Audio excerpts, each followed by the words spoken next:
ಎಲ್ಲರಿಗೂ ನಮಸ್ಕಾರ. ಕೆಂಚಾಯಿಗೆ ನಾನು ಛಾಯಾ ನಿಮ್ಮನ್ನೆಲ್ಲರನ್ನ ವೆಲ್ಕಮ್ ಮಾಡ್ತಾ ಇದ್ದೀನಿ. ನಾನು ಒಂದು ಕಾಲೇಜಲ್ಲಿ ಕೆಮಿಸ್ಟ್ರಿ ಪ್ರೊಫೆಸರ್ ಆಗಿ ವರ್ಕ್ ಮಾಡ್ತಾ ಇದ್ದೀನಿ. ನನ್ನ ಇಂಟೆನ್ಷನ್ ಏನು ಈ ಚಾನಲ್ನ ಸ್ಟಾರ್ಟ್ ಮಾಡೋದಕ್ಕೆ ಅಂದರೆ ಸಾಧ್ಯ ಆದಷ್ಟು ಕೆಮಿಸ್ಟ್ರಿ ರಿಲೇಟೆಡ್ ಟಾಪಿಕ್ನ ಸಿಂಪಲಾಗಿ ಕನ್ನಡ ಹೇಳುವಂಥ ಪ್ರಯತ್ನ ಮಾಡ್ತಿದ್ದೀನಿ. ಕೆಮಿಸ್ಟ್ರಿ ಇಷ್ಟ ಇಲ್ದಿರೋರ್ಗೂ ಕೆಮಿಸ್ಟ್ರಿ ಕಡೆಗೆ ಸೆಳೆಯುವಂಥ ಪ್ರಯತ್ನನ ನಾನು ಚಾನಲ್ ಮುಖಾಂತರ ಮಾಡ್ತಾ ಇದ್ದೀನಿ. ಸದ್ಯಕ್ಕೆ ನೀವೇನಾದರೂ ರಾಣಿ ಚೆನ್ನಮ್ಮ ಯೂನಿವರ್ಸಿಟಿನಲ್ಲಿ ಎನ್ ಇ ಪಿ ಸಿಲೆಬಸ್ ಪ್ರಕಾರ ಕೆಮಿಸ್ಟ್ರಿನ ಒನ್ ಆಫ್ ದಿ DSE ಸಬ್ಜೆಕ್ಟಾಗಿ ಮೇಜರ್ ಸಬ್ಜೆಕ್ಟಾಗಿ ತೊಗೊಂಡಿದ್ರೆ ಸೆಕೆಂಡ್ ಸೆಮಲ್ಲಿ ಒಂದು ಟಾಪಿಕ್ ಬರುತ್ತೆ, acidic strength of organic compounds ಅಂತ. ಅದರಲ್ಲಿ ಒಂದು ಸಬ್ ಹೆಡ್ಡಿಂಗ್ ಏನು ಬರುತ್ತೆ, ಕಾನ್ಫರ್ಮೇಷನ್ಸ್ ಆಫ್ ಈಥೇನ್ ಮತ್ತು ಬ್ಯೂಟೇನ್ ಇದೆ. ಈಥೇನ್ ಆಲ್ರೆಡಿ ನಾನು ಅಪ್ಲೋಡ್ ಮಾಡಿದ್ದೀನಿ ವಿಡಿಯೋ. ಆ ಸೀರೀಸಲ್ಲಿ ಕಾನ್ಫರ್ಮೇಷನ್ಸ್ ಆಫ್ ಬ್ಯೂಟೇನ ಇವತ್ತು ಇನ್ ಡೀಟೇಲ್ ಆಗಿ ನಾನು ಅಪ್ಲೋಡ್ ಮಾಡೋಣ ಅಂತ ಅಂದ್ಕೊಳ್ತಾ ಇದ್ದೀನಿ. ನೀವು ನನ್ನ ಚಾನಲ್ಗೆ ಹೋಗಿ ಸಬ್ಸ್ಕ್ರೈಬ್ ಮಾಡಿಕೊಂಡು ಪ್ಲೇ ಲಿಸ್ಟ್ಗೆ ಹೋಗಿ RCU NEP ಸೆಕೆಂಡ್ ಸೆಮ್ ಅಂತ ಕೊಟ್ಟರೆ ಎಲ್ಲ ವಿಡಿಯೋಸು ನಿಮಗೆ ಒಂದೇ ಕಡೆಗೆ ಬರ್ತಾ ಹೋಗುತ್ತೆ. ಕಾನ್ಫರ್ಮೇಷನ್ಸ್ ಅಂದರೆ ಏನು ಅಂತ ಆಲ್ರೆಡಿ ನಾನು ಈಥೇನ್ ಕಾನ್ಫರ್ಮೇಷನ್ ಹೇಳಿದಾಗ ಇನ್ ಡೀಟೇಲ್ ಆಗಿ ಹೇಳಿದ್ದೀನಿ. ಅದನ್ನು ಬೇರೆ ಬೇರೆ ರೀತಿಯಲ್ಲಿ ನಾವೇನು ಮಾಡ್ತೀವಿ, 3 ಡೈಮೆನ್ಷನಲ್ ಸ್ಟ್ರಕ್ಚರ್ಸ್ನ 2 ಡೈಮೆನ್ಷನಲ್ ಬೋರ್ಡ್ ಮೇಲೆ ಬೇರೆ ಬೇರೆ ಥರ ಕಾನ್ಫಿಗರೇಷನಲ್ಲಿ ಬರೀತಾ ಹೋಗ್ತೀವಿ. ಸೊ ಕಾನ್ಫರ್ಮೇಷನ್ಸ್ನ ಜನರಲಿ ನಾವು ನ್ಯೂಮನ್ ಪ್ರೊಜೆಕ್ಷನ್ ಫಾರ್ಮುಲಾದಲ್ಲಿ ಹೇಳ್ತೀವಿ. ಸೊ ಬ್ಯೂಟೇನ್ಗೆ ಬಂದರೆ ಒಟ್ಟು 6 ಡಿಫ್ರೆಂಟ್ ಕಾನ್ಫರ್ಮೇಷನ್ಸು ಬರ್ತಾ ಹೋಗುತ್ತೆ. ಒಂದು ಆ್ಯಂಟಿ ಇದೆ, ಇನ್ನೊಂದು ಫುಲ್ಲಿ ಎಕ್ಲಿಪ್ಸ್ಡ್ ಇದೆ, ಇನ್ನು 2 ಪಾರ್ಷಲಿ ಎಕ್ಲಿಪ್ಸ್ಡ್ ಇದೆ, 2 ಗೌಚ್ ಅಂತ ಹೇಳ್ತೀವಿ. ಇಷ್ಟು ಮೆಥಡ್ಸ್ ಇರುತ್ತೆ. ಸೊ ಎನರ್ಜಿ ಹೇಗೆ ಚೇಂಜ್ ಆಗ್ತಾ ಹೋಗುತ್ತೆ, ಎನರ್ಜಿ ಪ್ರೊಫೈಲ್ ಏನಾಗ್ತಾ ಹೋಗುತ್ತೆ, ಹೇಗೆ ಚೇಂಜ್ ಆಗ್ತಾ ಹೋಗುತ್ತೆ, ಸೊ ಅದನ್ನೆಲ್ಲ ಇನ್ ಡೀಟೇಲ್ ಆಗಿ ಇವತ್ತು ನಾನು ಹೇಳೋಣ ಅಂತ ಅಂದ್ಕೊಳ್ತಾ ಇದ್ದೀನಿ. ಅಗೇನ್ ವೆಲ್ಕಮ್ ಟು ಛಾಯಾ. ನನ್ನ ಚಾನಲ್ನ ಸಬ್ಸ್ಕ್ರೈಬ್ ಮಾಡಿ, ಶೇರ್ ಮಾಡಿ. ಆಗಿದೆ, ನನ್ನ ಚಾನಲ್ನ ಸಬ್ಸ್ಕ್ರೈಬ್ ಮಾಡಿ, ಶೇರ್ ಮಾಡಿ, ಅದನ್ನು ಕಂಪ್ಲೀಟ್ ಯುಟಿಲೈಸೇಷನ್ ನೀವು ಮಾಡ್ಕೊಳ್ಳಿ ಅಂತ ನಾನು ಕೇಳ್ಕೊಳ್ತಾ ಇದ್ದೀನಿ. ಕಾನ್ಫರ್ಮೇಷನ್ಸ್ ಆಫ್ ಬ್ಯೂಟೇನ್ ಅಂತಂದರೆ, ಬ್ಯೂಟೇನ್ ಅಂದರೆ ಮಾಲಿಕ್ಯುಲರ್ ಫಾರ್ಮುಲಾ ಏನಿರುತ್ತೆ, C4H10 ಇರುತ್ತೆ. ಸೊ 4 ಕಾರ್ಬನ್ ಆ್ಯಟಮ್ ಇದೆ. ಸೊ ಪಾರ್ಷಲಿ ಕಂಡೆನ್ಸ್ಡ್ ಮಾಡ್ಕೋಬೋದು, ಲೈನ್ ಡಯಾಗ್ರಾಮ್ ಬರಿಬೋದು, ಪ್ರೊಜೆಕ್ಷನ್ ಬರಿಬೋದು, ಸಾಹಸ್ ಪ್ರೊಜೆಕ್ಷನ್ ಫಾರ್ಮುಲಾ ಬರಿಬೋದು, ನ್ಯೂಮನ್ ಪ್ರೊಜೆಕ್ಷನ್ ಫಾರ್ಮುಲಾ ಬರಿಬೋದು. ಸೊ ಈ ಮಾಲಿಕ್ಯೂಲ್ನ ಏನು ಮಾಡ್ತಾರೆ, ಬೇರೆ ಬೇರೆ ರೀತಿಯಲ್ಲಿ ನಾನು ಏನು ಮಾಡ್ಬೋದು, ರೆಪ್ರೆಸೆಂಟ್ ಮಾಡ್ತಾ ಹೋಗ್ತೀನಿ. ಕಾನ್ಫಿಗರೇಷನ್ಗೂ ಕಾನ್ಫರ್ಮೇಷನ್ಸ್ಗೂ ಏನು ಡಿಫ್ರೆನ್ಸ್ ಅಂದರೆ, both of them are stereo isomers only, but conformations are the one in which I can change from one form to another form without breaking the bond. Just by supplying the some amount of energy I can easily convert from one form to another form without breaking the bond. ಅದೇ ಕೆಲಸನ with breaking of the bond ಮಾಡಿದ್ರೆ ಅವಾಗ ಅದನ್ನೇನಂತ ಕರಿತೀವಿ, ನಾವು configurations ಅಂತ ಕರಿತೀವಿ. So ಎರಡೂ ಐಸೋಮರ್ಸನ್ನೇ, ಒಂದಕ್ಕೆ ಕಾನ್ಫರ್ಮೇಷನಲ್ ಐಸೋಮರ್ಸ್ ಅಂತ ಕರಿತೀವಿ, ಇನ್ನೊಂದಕ್ಕೆ ಕಾನ್ಫಿಗರೇಷನಲ್ ಐಸೋಮರ್ ಅಂತ ಕರಿತೀವಿ. ಸೊ ನಾವು ಯೂಶಲಿ ಸಾಹಸ್ ಪ್ರೊಜೆಕ್ಷನ್ ಫಾರ್ಮುಲಾದಲ್ಲಿ ಅಥವಾ ನ್ಯೂಮನ್ ಪ್ರೊಜೆಕ್ಷನ್ ಫಾರ್ಮುಲಾದಲ್ಲಿ ಮಾಡ್ತಾ ಹೋಗ್ತೀವಿ. ಇಲ್ಲಿ 4 ಕಾರ್ಬನ್ ಆಟಮ್ ಇರೋದಕ್ಕೋಸ್ಕರ I am going to rotate my molecule between C2 and C3 axis ಏನಿದೆಯಲ್ಲ ಅಲ್ಲಿ ನಾನು ರೊಟೇಟ್ ಮಾಡ್ತಾ ಹೋಗ್ತೀನಿ. Thereby I am going to get many conformers. Conformers can be obtained by rotating one of the C2 or C3 carbon atom through an angle of 60 degrees. So ನನಗೇನಾಗಿದೆ, 4 carbon atom ಇದೆ. 4 carbon ಆಟಮಲ್ಲಿ ನಾನು ಮಧ್ಯದಲ್ಲಿ ಇರುವಂಥ 2 C2 C3 ಮಧ್ಯದಲ್ಲಿರುವಂಥ carbon ಆಟಮ್ನ ಏನು ಮಾಡ್ತೀನಿ, ಐದರ್ C2 ಅಥವಾ C3ನ ಏನು ಮಾಡ್ತಾ ಹೋಗ್ತೀನಿ, ರೊಟೇಟ್ ಮಾಡ್ತಾ ಹೋಗ್ತೀನಿ. ಎಷ್ಟಕ್ಕೆ ರೊಟೇಟ್ ಮಾಡ್ತೀನಿ, 60 ಡಿಗ್ರಿಗೆ ನಾನು ರೊಟೇಟ್ ಮಾಡ್ತಾ ಹೋದಾಗ ನನಗೇನಾಗ್ತಾ ಹೋಗುತ್ತೆ ಅಂದರೆ, ಎಷ್ಟೊಂದು ಕಾನ್ಫರ್ಮೇಷನ್ಸ್ ಬರ್ತಾ ಹೋಗುತ್ತೆ. ಅದರಲ್ಲಿ ನನಗೆ ಇಂಪಾರ್ಟೆಂಟ್ ಆಗಿರೋದು 6 ಇದೆ, ಅದನ್ನು ನಾನು ಮಾಡ್ಕೊಳ್ತಾ ಹೋಗ್ತೀನಿ. ಏಕೆಂದ್ರೆ ಅಲ್ಲಿ ಕನ್ಸಿಡರ್ ಮಾಡ್ಕೊಂಡಾಗ ನಾನು ಏನು ಮಾಡ್ತೀನಿ, ಒಂದು ಗ್ರೂಪ್ನ ಕಾನ್ಸ್ಟೆಂಟಾಗಿ ಇಟ್ಕೊಳ್ತೀನಿ, ಒಂದು ಕಾರ್ಬನ್ ಆಟಮ್ಗೆ ಅಟ್ಯಾಚ್ ಆಗಿರೋಂಥ ಗ್ರೂಪ್ಸ್ನ ಕಾನ್ಸ್ಟೆಂಟಾಗಿ ಇಟ್ಕೊಳ್ತೀನಿ. ಇನ್ನೊಂದರಷ್ಟೇ ನಾನು ಏನು ಮಾಡ್ತಾ ಹೋಗ್ತೀನಿ, ಬಿಟ್ವೀನ್ CC ಬಾಂಡ್ ಏನಿದೆಯಲ್ಲ ಅಲ್ಲಿ ಏನು ಮಾಡ್ತಾ ಹೋಗ್ತೀನಿ, ನಾನು ರೊಟೇಟ್ ಮಾಡ್ತಾ ಹೋಗ್ತೀನಿ. ಸಿನ್ಸ್ ಇವೆಲ್ಲ ಏನಾಗಿದೆ, ಬೇರೆ ಬೇರೆ ಎನರ್ಜಿ ಇರೋದಕ್ಕೋಸ್ಕರ ಅವೇನಾಗುತ್ತೆ, they going to exist in different conformers. So ಇಲ್ಲಿಂದ ಒಂದು ಫಾರ್ಮಿಂದ ಇನ್ನೊಂದು ಫಾರ್ಮ್ಗೆ ಕನ್ವರ್ಟ್ ಮಾಡ್ತೀವಲ್ವ, ಅಲ್ಲಿ ಏನಾಗುತ್ತೆ ಅಂತಂದರೆ ಬಾಂಡ್ ಬ್ರೇಕ್ ಆಗಲ್ಲ, ಬಾಂಡ್ ಆಗಲ್ಲ. ಆದರೆ ಡಿಫ್ರೆಂಟ್ ಸ್ಟ್ರಕ್ಚರ್ಸ್, ಡಿಫ್ರೆಂಟ್ ಕಾನ್ಫರ್ಮರ್ಸ್ ನನಗೆ ಏನು ಮಾಡ್ತಾ ಹೋಗುತ್ತೆ, ಬರ್ತಾ ಹೋಗುತ್ತೆ. ಸೊ ಫಸ್ಟ್ ಒನ್ನ ತೊಗೊಂಡ್ರೆ, ಈಗ ಇಲ್ಲಿ ಏನಾಗ್ತಾ ಇದೆ, ನನಗೆ 2 ಕಾರ್ಬನ್ ಆಟಮ್ ಇರೋದ್ರಿಂದ ನನ್ನ ಮಾಲಿಕ್ಯೂಲ್ ಹೆಂಗಾಗತ್ತೆ, ಒಂದು ಕಾರ್ಬನ್ ಆಟಮ್ಗೆ 2 H ಒಂದು CH3 ಅಟ್ಯಾಚ್ ಆಗಿರುತ್ತೆ. ಸೊ ನಾನು ಅದನ್ನು ಕಾನ್ಫರ್ಮರ್ಸ್ನ ಬರಿತಾ ಹೋದಾಗ, ನಾನು ಅಬ್ಸರ್ವ್ ಮಾಡಿದಾಗ ಬಿಟ್ವೀನ್ C2 C3 ನಾನು ಕನ್ಸಿಡರ್ ಮಾಡ್ತಾ ಇದ್ದಾಗ I can see only 1 carbon atom. I cannot see the back ಇರೋವಂಥ ಕಾರ್ಬನ್ ಆಟಮ್ ನನಗೆ ಕಾಣಿಸೋದಿಲ್ಲ. ಸೊ ಹಾಗಾಗಿ ನಾನೇನು ಮಾಡ್ತೀನಿ, ಒಂದೇ ಒಂದು ಕಾರ್ಬನ್ ಆಟಮ್ ಬರಿತೀನಿ. ಆ ಕಾರ್ಬನ್ ಆಟಮ್ಗೆ ಡೈರೆಕ್ಟಾಗಿ ಯಾವುದು 3 ಗ್ರೂಪ್ ಅಟ್ಯಾಚ್ ಆಗಿರ್ತಾರ, CH3 H ಇದೆಯಲ್ಲ ಅದನ್ನು ಹಾಗೆ ಬರ್ಕೊಳ್ತೀನಿ. ನೆಕ್ಸ್ಟ್ ಇನ್ನೂ 3 ಗ್ರೂಪ್ ಇದೆ. It is attach to another carbon atom which is back side of the carbon atom. ಅದಕ್ಕೆ H CH3 ಅಂತ ಬರ್ಕೊಳ್ತೀನಿ.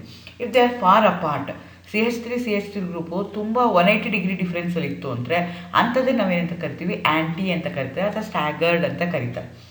ಅದನ್ನೇನು ಮಾಡ್ತೀನಿ, ಆ ಮಾಲಿಕ್ಯೂಲ್ನ keeping 1 carbon atom constant C2 ಅಥವಾ C3ನ ಕಾನ್ಸ್ಟೆಂಟಾಗಿ ಇಟ್ಕೊಂಡು ಒಂದನ್ನು ಕಾನ್ಸ್ಟೆಂಟ್ ಇಟ್ಕೊಂಡು ಇನ್ನೊಂದನ್ನು ರೊಟೇಟ್ ಮಾಡ್ತಾ ಇರ್ತೀನಿ ಅಂತ ಇಟ್ಕೊಳ್ಳೋಣ. ಅವಾಗ ಏನಾಗುತ್ತೆ ಅಂದರೆ ಈ H ಪಕ್ಕದಲ್ಲಿ CH3 ಪಕ್ಕದಲ್ಲಿ ಏನಾಗುತ್ತೆ, H ಬರುತ್ತೆ, H ಪಕ್ಕದಲ್ಲಿ ಇನ್ನೊಂದು ಬರ್ತಾ ಹೋಗುತ್ತೆ. So they are going to be eclipsed. But eclipsed ಆಗಿದೆ, ಆದರೆ ಹೇಗಾಗಿದೆ ಅಂದರೆ ಪಾರ್ಷಲಿ ಎಕ್ಲಿಪ್ಸ್ಡ್ ಆಗಿದೆ. ಯಾಕೆ ಅಂದರೆ ಹೆಚ್ಚಿಂದ ಕಡೆಗೆ CH3 ಕಡೆಗೆ H ಬಂದಿದೆ, ಹೆಚ್ಚಿಂದ ಕಡೆಗೆ CH3 ಬಂದಿದೆ, ಹಂಗಾಗಿದೆ CH3 ಎಕ್ಲಿಪ್ಸ್ಡ್ ಆಗಿದೆ. ಹಂಗಾಗಿದೆ ನಾನು ಏನಂತ ಕರಿತೀನಿ, ಪಾರ್ಷಲಿ ಎಕ್ಲಿಪ್ಸ್ಡ್. ಸೇಮ್ ಗ್ರೂಪೇ ಇಲ್ಲ, ಬೇರೆ ಗ್ರೂಪು ಅದರಿಂದ ಎಕ್ಲಿಪ್ಸ್ಡ್ ಆಗಿದೆ. ಹಾಗಾಗಿ ಅದನ್ನ ಏನಂತ ಕರಿತೀನಿ, ನಾನು ಪಾರ್ಷಲಿ ಎಕ್ಲಿಪ್ಸ್ಡ್ ಅಂತ ಕರಿತೀನಿ. ಈ ಮಾಲಿಕ್ಯೂಲ್ನ ತೊಗೊಂಡು ಮತ್ತೆ ಏನು ಮಾಡ್ತೀನಿ, 60 ಡಿಗ್ರಿ ರೊಟೇಟ್ ಮಾಡ್ತೀನಿ. ಆವಾಗ ಏನಾಗುತ್ತೆ ಅಂದರೆ CH3 ಇದೇನಿಲ್ಲ, ಎರಡು ಗ್ರೂಪ್ ಇದೆಯಲ್ಲ, ದೇ ವಿಲ್ ಬಿ 60 ಡಿಗ್ರಿ ಅಪಾರ್ಟಲ್ಲಿರುತ್ತೆ. ಅಂಥದ್ದಿದ್ದರೆ ಅದನ್ನು ಸ್ಕ್ರೂ ಅಥವಾ ಗೌಚಿ ಅಂತ ಕರೀತಾರೆ. ಅದೇ ರೀತಿ ಮತ್ತೆ ಇನ್ನೊಂದು 60 ಡಿಗ್ರಿಗೆ ರೊಟೇಟ್ ಮಾಡ್ತೀನಿ. CH3 ಕಡೆಗೆ CH3 ಬರುತ್ತೆ, ಹೆಚ್ಚಿಂದ ಕಡೆಗೆ H ಬರುತ್ತೆ, ಹೆಚ್ಚಿಂದ ಕಡೆಗೆ H ಬರುತ್ತೆ. Therefore that conformation I am going to call it as completely eclipsed or fully eclipsed ಅಂತ. ಮತ್ತೆ ಅದನ್ನು ರೊಟೇಟ್ ಮಾಡ್ತೀವಿ, ಮತ್ತೆ ನನಗೆ ಥರ್ಡ್ ಏನಿತ್ತಲ್ಲ ಅದೇ ಥರ ಬರ್ತಾ ಹೋಗುತ್ತೆ. ಅಲ್ಲಿ ರೈಟ್ ಸೈಡಲ್ಲಿತ್ತು, ಇಲ್ಲಿ ಲೆಫ್ಟ್ ಸೈಡಲ್ಲಿದೆ, only that is the difference. ಮತ್ತೆ ಇನ್ನೊಂದು ಸಲ ರೊಟೇಟ್ ಮಾಡ್ತೀನಿ, again I am going to get the partially eclipsed. So infinite number of conformers ಬರ್ತಾ ಹೋಗುತ್ತೆ. ಅದರಲ್ಲಿ ಇಂಪಾರ್ಟೆಂಟ್ ಆಗಿರೋದು 6 ಕಾನ್ಫರ್ಮರ್ಸು. ಅದರಲ್ಲಿ ಒಂದು ಆ್ಯಂಟಿ ಇದೆ, ಇನ್ನೊಂದು ಕಂಪ್ಲೀಟ್ಲಿ ಎಕ್ಲಿಪ್ಸ್ಡ್ ಇದೆ, 2 ಪಾರ್ಷಲಿ ಎಕ್ಲಿಪ್ಸ್ಡ್ ಇದೆ, 2 ಗೌಚ್ ಇದೆ. So totally there will be 6 conformers. I can write it. So ನಾನು ಇದನ್ನು ಬೇರೆ ಥರ ರೆಪ್ರೆಸೆಂಟ್ ಮಾಡ್ತಾ ಹೋಗ್ತೀನಿ ಅಂತಂದರೆ ಈ ಥರ ರೆಪ್ರೆಸೆಂಟ್ ಮಾಡ್ಬೋದು. ಒಂದು ಮೊದಲನೇದು ಏನು ಹಾಕಿದ್ದೀನಿ ಅದು ಆ್ಯಂಟಿ ಇದೆ, ಅದಾದಮೇಲೆ ಪಾರ್ಷಲಿ ಎಕ್ಲಿಪ್ಸ್ಡ್ ಇದೆ, ಅದಾದಮೇಲೆ ಗೌಚ್ ಇದೆ. ಅದೇ ರೀತಿ ನನಗೇನಾಗ್ತಾ ಇದೆ, ಬೇರೆ ಬೇರೆ ಮಾಲಿಕ್ಯೂಲ್ಸು ಪಾರ್ಷಲಿ ಎಕ್ಲಿಪ್ಸ್ಡ್, ಗೌಚ್, ಕಂಪ್ಲೀಟ್ಲಿ ಎಕ್ಲಿಪ್ಸ್ಡ್, ಈ ಥರ ಕಾನ್ಫರ್ಮರ್ಸಸ್ ನನಗೆ ಬರ್ತಾ ಹೋಗುತ್ತೆ. ಸೊ ಅದಕ್ಕೆ ನಾನು ಮುಂಚೆನೇ ಹೇಳ್ದಂಗೆ they going to have different energy, therefore they going to exist in different forms. ಈಗ ನಾನು ಆ್ಯಂಟಿ ತೊಗೊಳ್ಳೋಣ ಅಂತ ಇಟ್ಕೊಳ್ಳೋಣ, ಅಥವಾ ಟ್ರಾನ್ಸ್ ಅಂತ ಕರೀತಾರೆ ಅಥವಾ ಸ್ಟ್ಯಾಗರ್ಡ್ ಅಂತ ಕರೀತಾರೆ. ಇಲ್ಲಿ 2 CH3 ಗ್ರೂಪ್ಸ್ ಏನಿದೆಯಲ್ಲ, they are 180 degree for apart. ಈ ಮಾಲಿಕ್ಯೂಲ್ಸಲ್ಲಿ ಯಾವುದೇ ಒಂದು ಮಾಲಿಕ್ಯೂಲು ಸ್ಟೇಬಲ್ ಆಗಿರಬೇಕು, ಸ್ಟೆಬಿಲಿಟಿ ಹೇಳಬೇಕು ಅಂದರೆ ನನಗೆ 3 ಪ್ಯಾರಾಮೀಟರ್ಸ್ ಇಂಪಾರ್ಟೆಂಟು. ಒಂದು ಟಾರ್ಷನಲ್ ಸ್ಟ್ರೈನು, ಇನ್ನೊಂದು ಸ್ಟೀರಿಕ್ ಸ್ಟ್ರೈನು, ಮೂರನೇದು angle strain. So since they are open chain molecules, angle strain ಇಲ್ಲ, ಬಲ್ಕೇರ್ ಗ್ರೂಪ್ ತುಂಬ ಇಲ್ಲದೆ ಇರೋದಕ್ಕೋಸ್ಕರ ಸ್ಟೀರಿಕ್ ಸ್ಟ್ರೆಸ್ಸು ಇಲ್ಲ, ಇರೋವಂಥದ್ದು torsional stress. Torsional stress minimise ಆಯಿತು ಅಂದರೆ ನಿಮ್ಮ ಮಾಲಿಕ್ಯೂಲ್ಸ್ ಏನಾಗುತ್ತೆ, ಮೋರ್ ಸ್ಟೇಬಲ್ ಆಗುತ್ತೆ.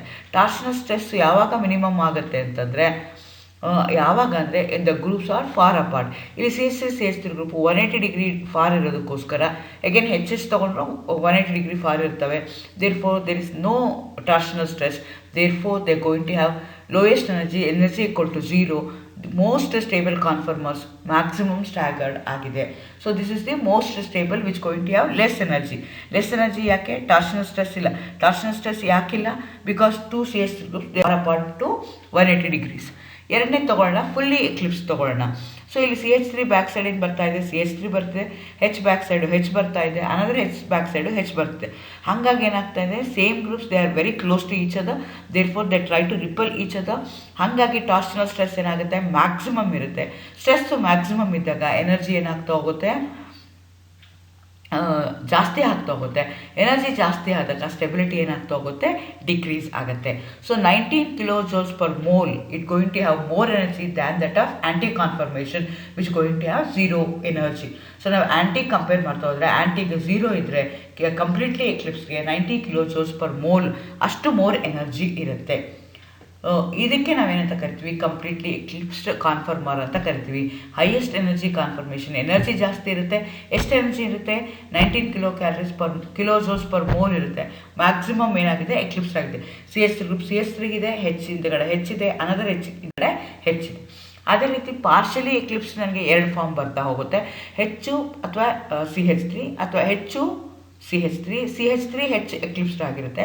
Unstable, these are also unstable. ಆದರೆ ಏನಾಗ್ತಾ ಇದೆ, ಪಾರ್ಷಲಿ ಎಕ್ಲಿಪ್ಸ್ ಅಷ್ಟು ನಮಗೆ ಟಾರ್ಷನಲ್ ಸ್ಟ್ರೆಸ್ ಇಲ್ಲ, ಆದರೆ ಸ್ಟ್ರೆಸ್ ಏನಿದೆ ಇದೆ. ಕಂಪ್ಲೀಟ್ಲಿ ಅಥವಾ ಫುಲ್ಲಿ ಎಕ್ಲಿಪ್ಸ್ನಲ್ಲಿ ಏನಾಗ್ತಾ ಇತ್ತು, CH3 ಹಿಂದಗಡೆ CH3ನೇ ಇರೋದಕ್ಕೋಸ್ಕರ ಏನಾಗ್ತಿತ್ತು, ಸ್ಟ್ರೆಸ್ಸು ಜಾಸ್ತಿ ಆಗ್ತಾ ಇತ್ತು.